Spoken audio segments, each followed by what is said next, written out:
E aí, pessoal, tudo bem? Então vamos para o tema da semana 2 de Geografia, a Segunda Guerra Mundial. Certinho? Vamos lá. Primeiro vamos em relação ao contexto histórico. A Segunda Guerra Mundial, ela foi um conflito marcante, muito marcante na história da humanidade por diversos motivos. Um deles é o gigantesco, o enorme número de mortes. Entre os anos de 1939 e 1945, 72 nações, incluindo o Brasil, se envolveram, eles participaram de operações militares. E essas operações, na realidade, causaram nada mais, nada menos que 45 milhões de mortos, aproximadamente. Tá certo? Para entender melhor os motivos que levaram à eclosão da Segunda Guerra Mundial, é importante saber, como falei, o contexto histórico daquela época. Um dos principais pontos é o fato de que os países vencedores da Primeira Guerra Mundial, que em 1914 e 1918, consideraram a Alemanha culpada pelo conflito. Por conta disso, o Estado alemão ele teve que assinar o Tratado de Versalhes em 1919, o que o fez perder territórios e pagar pesadas indenizações. Então, o que aconteceu? Em consequência desse tratado, a Alemanha entrou em uma grave crise econômica e política.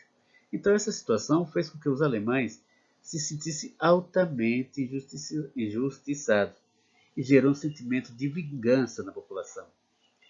Entende? Principalmente considerando que a Alemanha, vocês imaginam, o berço lá de grandes pensadores, grandes filósofos, grandes artistas, aí havia aquela soberba no povo alemão. E o que aconteceu? Com essa crise que eles atravessavam, eles ficaram naquela. Viram sua soberba ser abalada. Entende? Mexeram no ego deles. Entende? Então, e por outro lado, 10 anos depois, a quebra da Bolsa de Nova York. Isso aí culminou o quê? Com a crise de 1929. E agravou a recessão econômica na Alemanha, levando à escassez de alimentos e o aumento da inflação aos 4 dígitos. Então, algo elevadíssimo. Entende? Imagina só uma inflação de 1000%.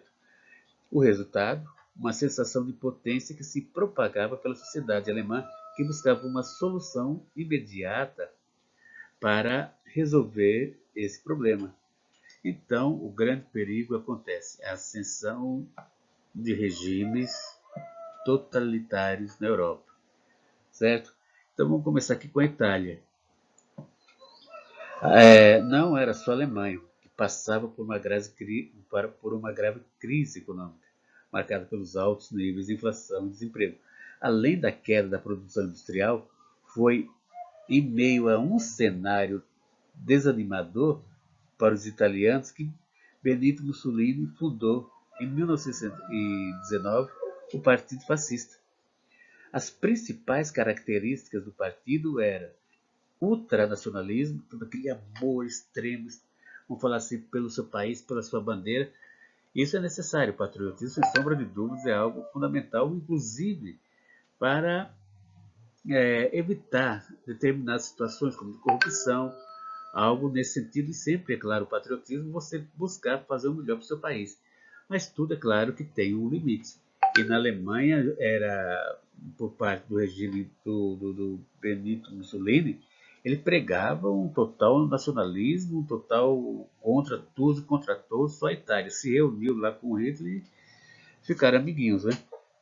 Imagina só. Então, as principais características do partido era, como falei, o ultranacionalismo, ou seja, oposição à democracia liberal e ao socialismo. A democracia liberal é a liberdade. É a liberdade de você pegar, poder trabalhar, uma liberdade econômica. É pouca intervenção do Estado na sua vida. Entende? Então, é uma questão de liberdade individual. Você pode exercer os seus direitos. Aí, nesse caso, Benito Mussolini colocou lá uma ditadura e falou assim: quem manda aqui sou eu, e você só vai fazer aquilo que eu quero e aquilo que eu penso. Caso contrário, vai te acontecer algum acidente. Basicamente isso.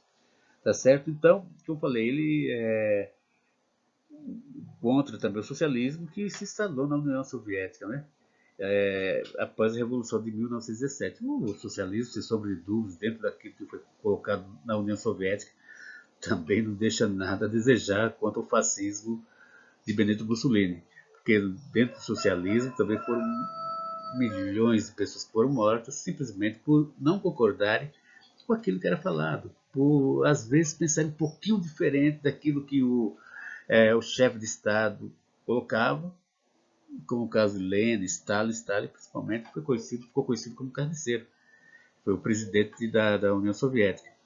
Então, era um período terrível. Esses regimes aí totalitários, como também na Espanha, o Franco, ele foi muito, sabe, seguiu muito bem a linha da Itália, a linha da Alemanha, a linha de países assim totalmente fechados, totalmente ditadores. Então era uma situação bem caótica, né? Agora, em relação à Alemanha, como já mencionado, o Tratado de Versalhes, firmado após a Primeira Guerra Mundial, prejudicou gravemente a Alemanha. E como a gente falou, essa questão de sentimento de revanchismo. Né? Então, o que acontecera? Diante de toda essa crise, em 1919 surgiu o Partido Nacional Socialista dos Trabalhadores Alemães, ou seja, o Partido Nazista. Então ele era liderado pelo ex-cabo do exército Adolf Hitler. O Partido Nazista, então, ele compartilhava crenças com o Partido Fascista Italiano, como a questão que a gente falou aí do ultranacionalismo, mas trazia uma nova característica horrível, que é o racismo. A ideia disseminada por Hitler e seus apoiadores era de que os alemães pertenciam a uma raça pura e superior, a raça ariana, e que as demais etnias deveriam ser subjugadas ou exterminadas. Mas e aí é a tal coisa, Hitler, o que, é que ele fez? Ele, em primeiro lugar, ele viu, sabia, é claro, que o povo alemão é um povo extremamente arrogante. Mas só que eles estavam com o orgulho deles ferido, por ter perdido, ter sido humilhados na Primeira Guerra Mundial. E Hitler trabalhou isso em cima deles. Falou assim, não, vocês não são culpados por isso. Na realidade, vocês são uma raça pura. Pensem nisso, vocês são uma raça pura. E isso que deu errado aí, a culpa não são de vocês, não é de vocês, muito pelo contrário. A culpa vai ser dos judeus, vai ser de um ou de outro negro que houvesse lá, que sem dúvida nenhuma tinha poucos negros, e também colocou a culpa dos homossexuais, das testemunhas de Jeová. Então, mas como havia um grande número de judeus, então os judeus acabaram sendo os mais perseguidos. Entende? Então, a partir dessa ideia de uma raça superior. E o que acontece? Com conjunturas políticas e econômicas tão parecidas, era só uma questão de tempo até a Alemanha e a Itália formarem uma aliança. Isso aconteceu em 1936, quando os dois estados assinaram um tratado de colaboração. Então, a assinatura desse tratado e a consequente criação do eixo Berlim-Roma nasceu não apenas devido às semelhanças ideológicas, vamos falar assim, dos dois governos totalitários, mas também por conta do isolamento internacional que os dois enfrentavam. Então, aí se uniram, né? Imaginem só. Durante 1938, a Alemanha nazista anexou a Áustria e parte da antiga Tchecoslováquia. Então, esse desejo por aumentar seu território era pautado na teoria do que? Vamos passando para frente. Pessoal, agora, então, o estopim para a Segunda Guerra Mundial, né? Como ocorreu? Durante 1938, a Alemanha nazista anexou a Áustria e parte da antiga Tchecoslováquia. Então, esse desejo por aumentar o seu território era pautado na teoria do espaço vital, ideia que surgiu do sentimento alemão de revolta por ter perdido terras após a Primeira Guerra Mundial, como foi comentado anteriormente. Então, o que ocorre? A teoria ainda pregava que a raça ariana deveria ter um único território, expandido assim o máximo, formando um guia, um império, um povo, conforme dizia Hitler. Nossa, então era uma questão complicada para vocês terem uma ideia. Então foi a teoria do Estado Vital que levou Hitler ao quê? A invadir a Polônia. Essa ideia de anexar mais territórios, crescer. Isso aí ocorreu em 1939, buscando recuperar o domínio sobre a cidade de Danzig, entende, no Reino Unido. Existiram, então, várias tentativas anteriores de reanexar o território, mas apenas em 1º de setembro de 1939 o objetivo foi atingido, inaugurando a estratégia que ficaria conhecida como Guerra Relâmpago. Tem o nome dela aqui em alemão, mas está complicado. Mas a tradução é essa aí, Guerra Relâmpago. Então a Alemanha nazista lançou um feroz ataque aéreo e terrestre sobre a cidade polonesa. Então, diante da insistência e sucesso de Hitler em reconquistar Danzig, a França declarou o quê? Guerra ao país germânico, no dia 3 de setembro de 1939. Então, esse foi o início, vamos falar assim, da Segunda Guerra Mundial. Tá certo? Então, vamos lá, continuando. E o que ocorreu? Então, o decorrer da Segunda Guerra Mundial.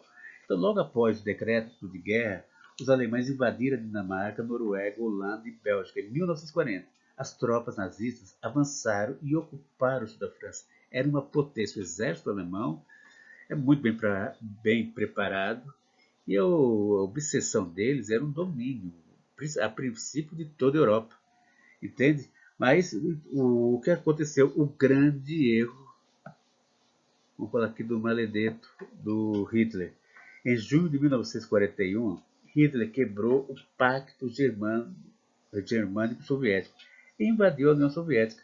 Então, as tropas nazistas chegaram perto de conquistar a cidade de Stalingrado, mas em novembro foram derrotados pelo Exército Vermelho, tá certo? É, como eram conhecidas as tropas soviéticas que usaram o rigoroso inverno russo como arma. Estava terrível o inverno, e o inverno ajudou, sem sombra de dúvidas, e além do mais, o número de soldados era enorme. Eles usavam estavam com armas, pouca munição, mas mesmo assim, por ordem de Stalin, dos generais, eles tinham que ir para cima dos nazistas. Algum que se assombrasse, ou melhor, ficasse com medo, era morto pelo próprio exército soviético. Então eles foram para cima e conseguiram uma grande vitória. Então, ao quebrar o tratado com a Rússia, os alemães fizeram a Segunda Guerra Mundial aumentar suas proporções. Então, em 1941, os soviéticos se juntaram aos aliados, levando a Alemanha a ter que lutar em duas frentes, a oeste com os ingleses e a leste com o Exército Vermelho. Vamos lá?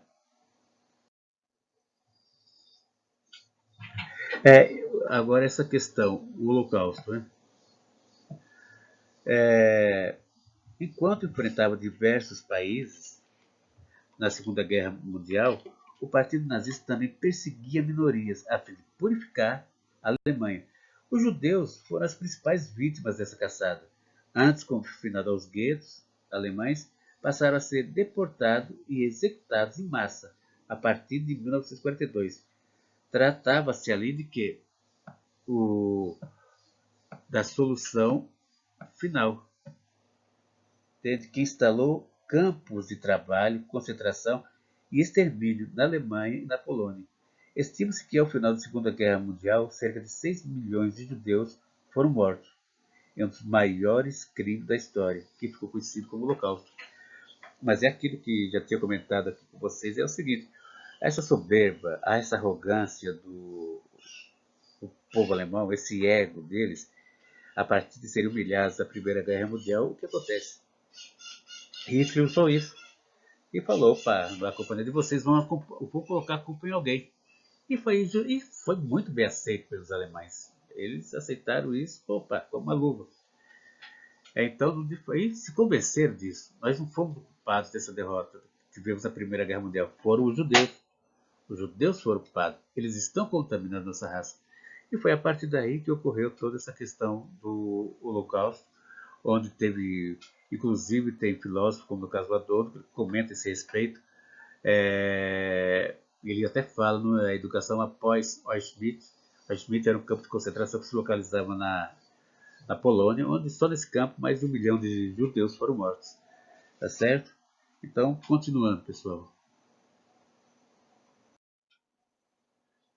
Vamos lá. Uma outra questão aqui é a questão do dia D.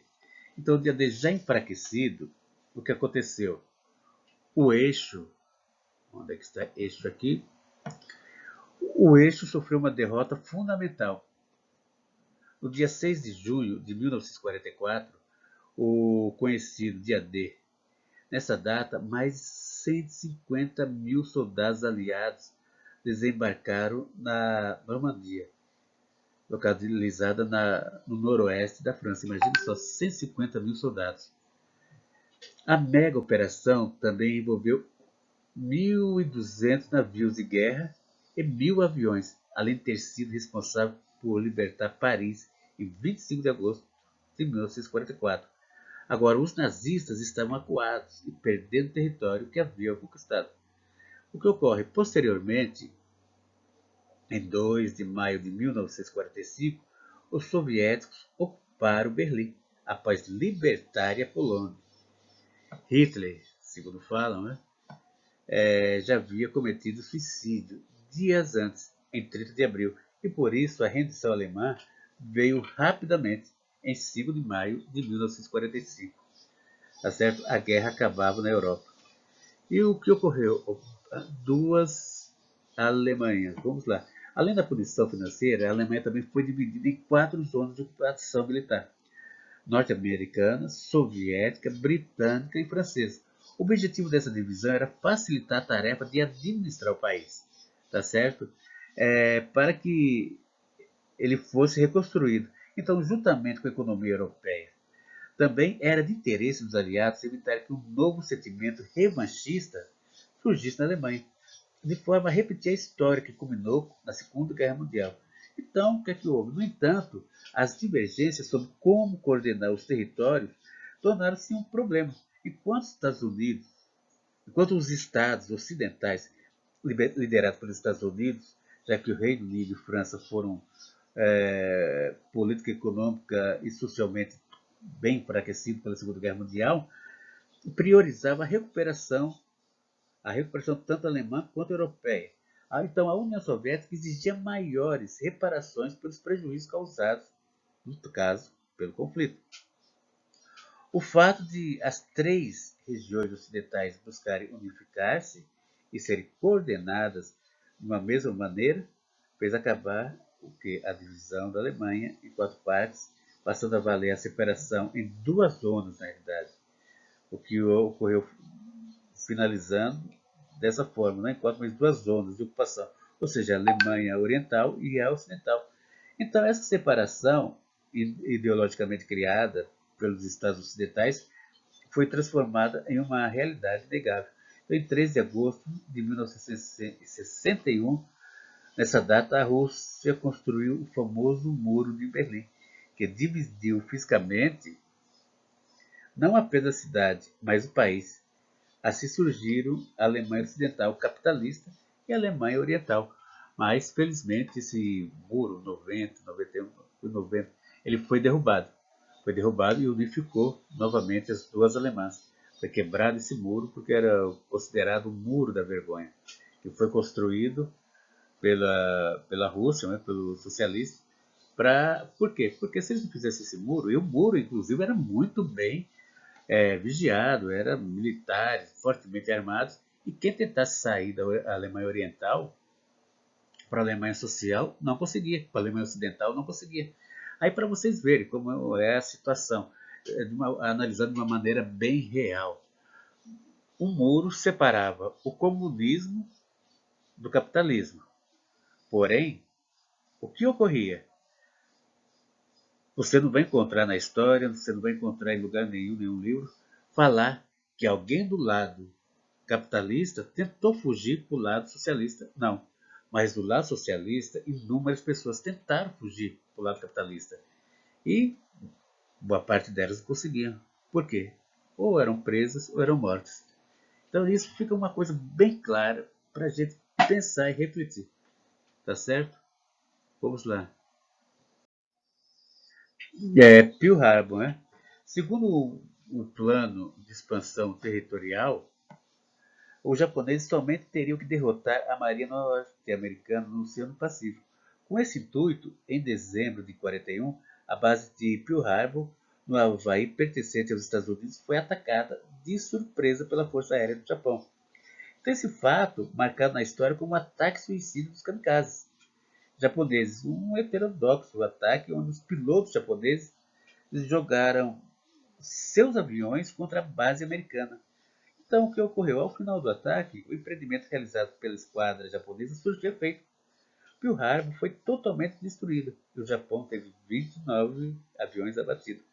Aí o que ocorre? Em 1945, as tropas norte-americanas resolveram então o quê? Finalizar a guerra. Assim, gente, então vamos parar agora. De que forma? Utilizando pela primeira vez na história uma arma nuclear, a bomba atômica. Os Estados Unidos bombardearam as cidades de Hiroshima e Nagasaki, deixando uma vasta destruição humana e natural com a radioatividade nuclear, selando uma nova fase na história da humanidade. Entende? Então, na realidade, essa bomba nuclear ela arrasou totalmente tanto Nagasaki e Hiroshima. Mais de 130 mil mortos, 135, em torno de 130, 140 mil mortos. Agora, isso aí causou uma certa polêmica, que muitos acreditam que não deveria ter tomado uma atitude dessa muito forte. Outros acreditam que se não fosse essa atitude, jogar essas duas bombas atômicas, a guerra poderia ter criado um novo, ter se fortalecido. E o número de pessoas teria sido muito maior. Muitos milhões de pessoas, talvez, se não tivesse encerrado a guerra naquele momento, teriam morrido. Entende? E ela poderia tomar um outro viés que poderia ser muito mais perigoso. Então, há daqueles que defendem a bomba atômica e há que são contra. É sempre assim. Então, finalizando. O Brasil na Segunda Guerra Mundial. Certo? Então, em meados de 1940, sob o comando do general Mascarenhas de Moraes, de 1944, desculpa, partiu para a Itália a Força Expedicionária Brasileira. Então, o primeiro escalão, que é conhecido como a PEB, o primeiro escalão, sob o comando do general Zenóbio da Costa, desembarcou em Nápoles em 16 de julho de 44, onde foi incorporado ao 5º Exército Americano. Então ele dirigiu-se para o norte, onde se desenvolveria a ofensiva aliada entre os rios Arno e Pó. Os expedicionários então lutaram ao lado das forças aliadas nas batalhas de Camaiore, Monte Castelo, tá certo? Montese, Fornovo, entre outros lugares aí. Então, durante o conflito, a Marinha Brasileira acompanhou prestando cobertura. Então, mais de 3 mil navios mercantes, a mais de 3 mil navios mercantes. Então, as cinzas dos 451 oficiais de praças mortos no conflito, entre eles 8 pilotos da Força Aérea, foram transladadas do cemitério de Pistola, na Itália, para o Brasil em 5 de outubro de 60. E hoje repousa no Monumento dos Mortos da Segunda Guerra Mundial. Tá certo? Então, pessoal, na realidade é que os pracistas brasileiros fizeram um grande trabalho. É reconhecido. A tomada de Monte Castelo foi algo que exigiu deles muita coragem, muita determinação. E, por outro lado, a situação que eles foram para essa guerra, como eles enfrentaram essa guerra. Um inverno frio na Europa e, vocês terem uma ideia, o que eles chegaram até a fazer. Muitos soldados, pelo menos conta-se isso, usavam sapatos ou botas bem maiores do que o pé. Por quê? Porque eles enchiam essa bota de uma série de coisas, vamos falar assim, pano, papel, justamente para poder aquecer mais os pés. Usava várias mesas para poder aquecer mais os pés.